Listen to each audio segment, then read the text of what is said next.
We are joined with current Bellator fighter NAh-shon, the rock and roller Burrell. NAh-shon, how are you feeling fresh off of your Bellator debut victory?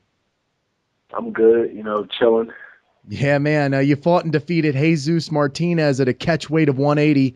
You've fought in a couple catchweight fights, welterweight and middleweight. What weight class are you looking to stay in at Bellator?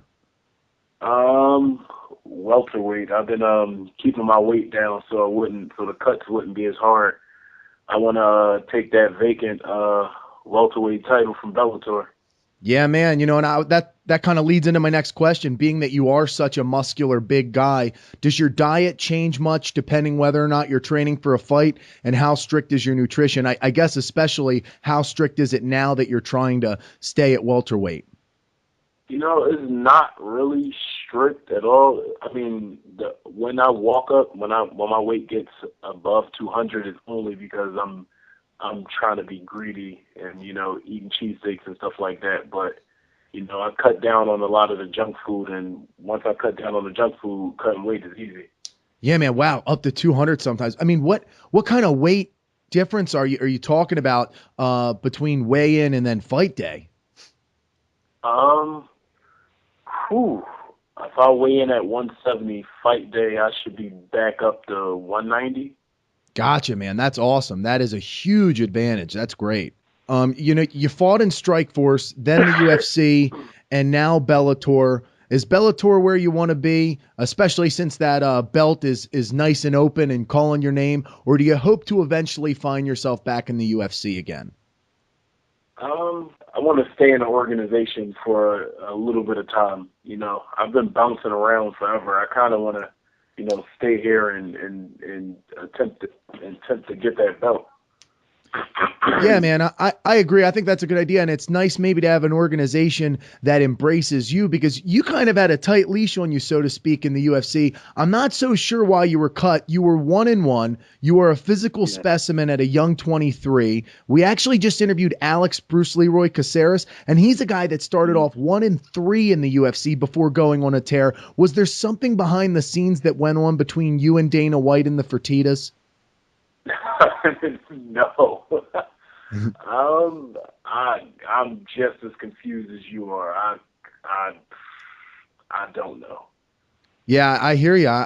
Never I never came in and ruffled any feathers. Never, said anything smart to anybody. I just, came in 2 short notice fights, tried to make the weight, and I fought. So Yeah, I don't know. maybe the Maybe rest it was of because the you were one of the Strike Force guys coming over, and there was a lot of people coming over at that time. I don't get it. It doesn't make sense, especially looking at your age. I mean, there's so much room for improvement being that young. I'm just as confused. When my manager told me that I was cut, I couldn't figure out why. Yeah, I hear you. The rock and roll, that's a pretty extravagant nickname. How'd you wind up with that? One of my favorite movies I like to watch is The Rock and Roller, so I Gotcha, just gotcha. use that name. Awesome. Hey, do you know when you'll be fighting next? And if so, who it'll be against? I actually don't know. I know I'm not going to be fighting again this year, though. I think sometime early next year.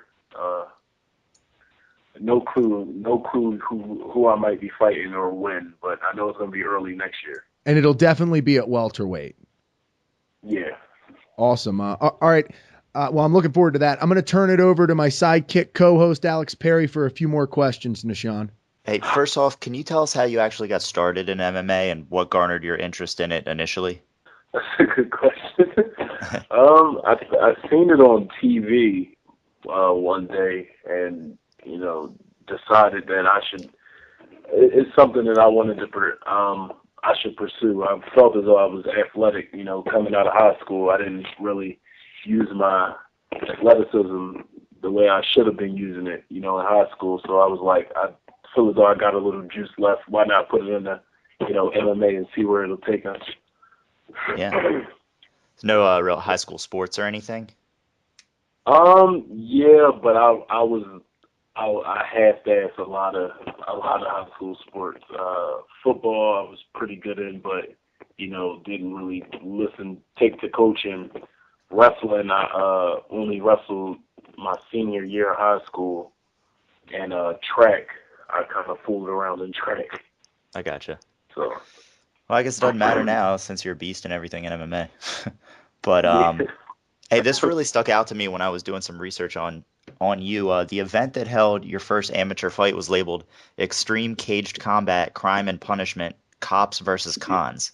I thought that was an interesting name for an event. Can you talk about that and how nervous you were to step in the cage for the first time ever? God, what's up? You know what? I never really get nervous to fight. Like I'm more nervous. Like all my fights, I'm like more nervous stepping on the scale than I am, fighting. Like once the bell rings, it's just like let me see, my first fight. I think that first fight I just kept swinging until they eventually stopped it. I didn't really think too much into it.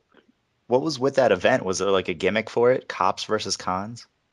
You know what? I don't even know. It was one. I knew of one cop. Yeah.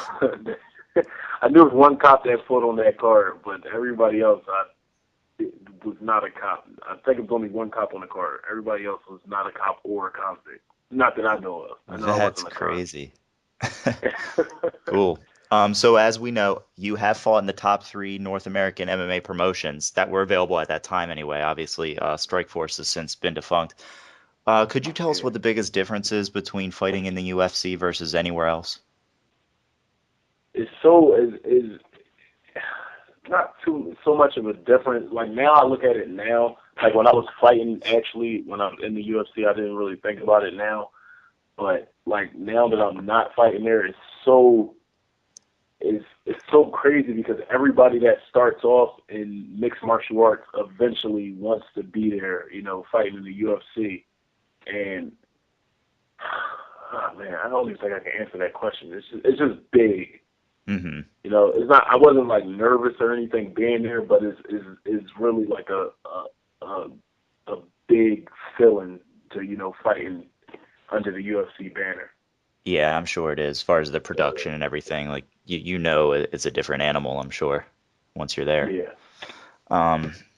Let me see here. So you yourself seem to prefer the striking aspect of MMA over anything else. What would you say are your biggest strengths in your stand-up game? Ooh, power. I feel as though if I land, I'm starting to get a lot better at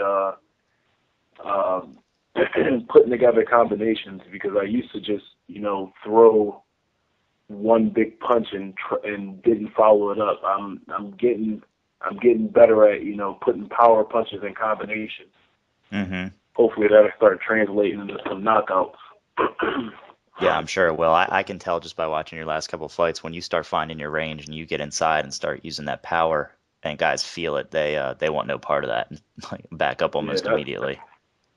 That's why I'm working on my I'm about to start seeing if I can train with some really good Division I wrestlers so I can keep it on my feet and working with some really good jiu-jitsu guys. So if I do happen to go down, that's not a problem either.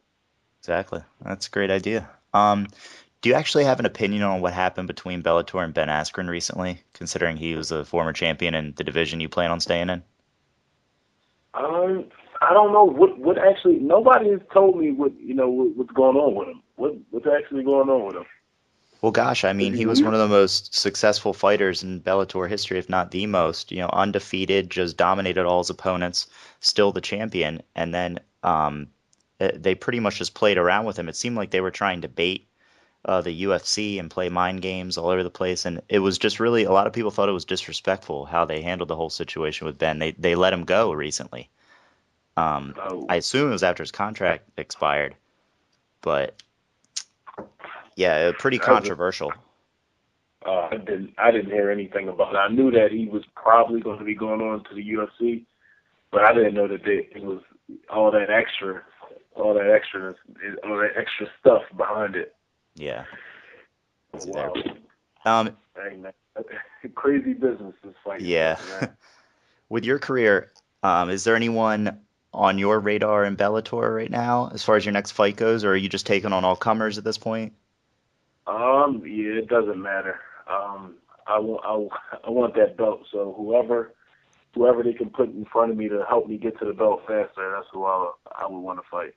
Hey guys, you can find NAh-shon on Twitter. His handle is with 2 T's, the Rock and Rolla. You can check him out on a future Bellator card coming soon. Rock and Rolla, is there anything else you'd like to plug or say to the fight fans out there? I have nothing right now. Gotcha, man. Hey, I really appreciate you taking the time. And on behalf of Color Me Bloody, whoever your next opponent may be, go out there and kick their ass. Definitely.